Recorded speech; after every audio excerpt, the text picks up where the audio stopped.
କୁ ଆପଣମାନଙ୍କୁ ସ୍ୱାଗତ। କ୍ରିକେଟର ୱାର୍ଲ୍ଡ କପ୍ ବିଷୟରେ ଯଦି ଜାଣିବା ପାଇଁ ଆଗ୍ରହୀ ତାହେଲେ ଏ ନ୍ୟୁଜ୍ଟି ଆପଣମାନଙ୍କ ପାଇଁ। 2023ରେ ହେବାକୁ ଥିବା ୱାର୍ଲ୍ଡ କପ୍ର ସମସ୍ତ ବିବରଣୀ ଏହି ଭିଡ଼ିଓ ମାଧ୍ୟମରେ ସମସ୍ତ ଖବର ଜାଣିପାରିବେ।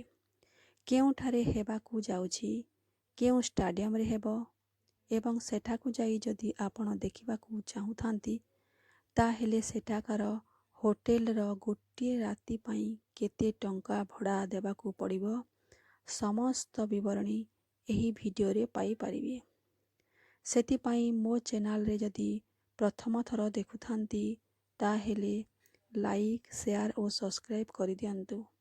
କାହିଁକିନା ଏହି କ୍ରିକେଟଟା ଏମିତି ଗୋଟିଏ ଖେଳ ଯାହାକି ସାଙ୍ଗମାନଙ୍କ ସହିତ ସେୟାର କରି ଡିସ୍କସନ୍ କରି ଏକା ସାଙ୍ଗରେ ଦେଖିଲେ ମଜା ଲାଗିଥାଏ ଏବଂ ଭଲ ମଧ୍ୟ ଲାଗିଥାଏ। ତେଣୁ ସମୟ ନଷ୍ଟ ନକରି ଚାଲନ୍ତୁ ନ୍ୟୁଜ୍ଟିକୁ ଆରମ୍ଭ କରିବା। ଇଣ୍ଡିଆ ଓ ପାକିସ୍ତାନ ଅହମ୍ମଦାବାଦର ଯେଉଁ ହୋଟେଲର ଦାମ 4,000 ରାତିକ ପାଇଁ ହୋଇଥାଏ ତାହା ଏବେ ପ୍ରାୟତଃ 60,000 ଟଙ୍କାରେ ମିଳୁଛି। ଏହିପରି ଭାବରେ ହୋଟେଲର ଦାମ ପ୍ରାୟତଃ 15 ଗୁଣ ବଢ଼ିଯାଇଛି। ୱାର୍ଲ୍ଡ କପ୍ 2023ରେ ଭାରତ ଓ ପାକିସ୍ତାନର ଆମ୍ନାସାମ୍ନା 14 ଅକ୍ଟୋବରରେ ହେବ।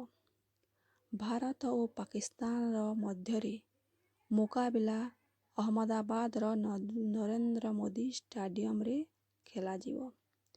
ଯଦିଓ ଏହି କମ୍ପିଟିସନ୍ ବା ମୁକାବିଲା ପ୍ରଥମେ ସିଡ୍ୟୁଲରେ ଠିକ୍ କରାଯାଇଥିଲା, କମ୍ପିଟିସନ୍ ବା ମୁକାବିଲାଟି 15 ଅକ୍ଟୋବରକୁ ଖେଳାଯିବାର ଥିଲା, କିନ୍ତୁ ପରେ ସିଡ୍ୟୁଲର ପରିବର୍ତ୍ତନ କରାଗଲା। ଭାରତ ଓ ପାକିସ୍ତାନର ମୁକାବିଲା ତାରିଖକୁ 14 ଅକ୍ଟୋବରକୁ କରାଗଲା। କ'ଣ ଆପଣ ବି ଭାରତ ଓ ପାକିସ୍ତାନର ମ୍ୟାଚ୍କୁ ଦେଖିବା ପାଇଁ ଅହମ୍ମଦାବାଦ ଯିବା ପାଇଁ ଚାହୁଁଛନ୍ତି? ତାହେଲେ ଏହି ଖବରଟି, ଏହି ନ୍ୟୁଜ୍ଟି ଆପଣମାନଙ୍କୁ ବହୁତ ହେଲ୍ପ କରିବ। ୱାର୍ଲ୍ଡ କପ୍ ପାଇଁ ହୋଟେଲର ଦାମ ବହୁତ ବଢ଼ିଯାଇଛି। ଯାହା 4-5 ହଜାର ଟଙ୍କାରେ ମିଳୁଥିଲା ଏବେ ତାହା ବଢ଼ିକି 15 ଗୁଣ ବଢ଼ି 60,000କୁ ହୋଇଯାଇଛି। ଖବରଟି ଏତିକି। ଆଉ କ୍ରିକେଟ ବିଷୟରେ ଯଦି ଜାଣିବାକୁ ଚାହୁଁଥାନ୍ତି ତାହେଲେ ନେକ୍ସଟ ଭିଡ଼ିଓକୁ ଅପେକ୍ଷା କରନ୍ତୁ। All the best. Thank you.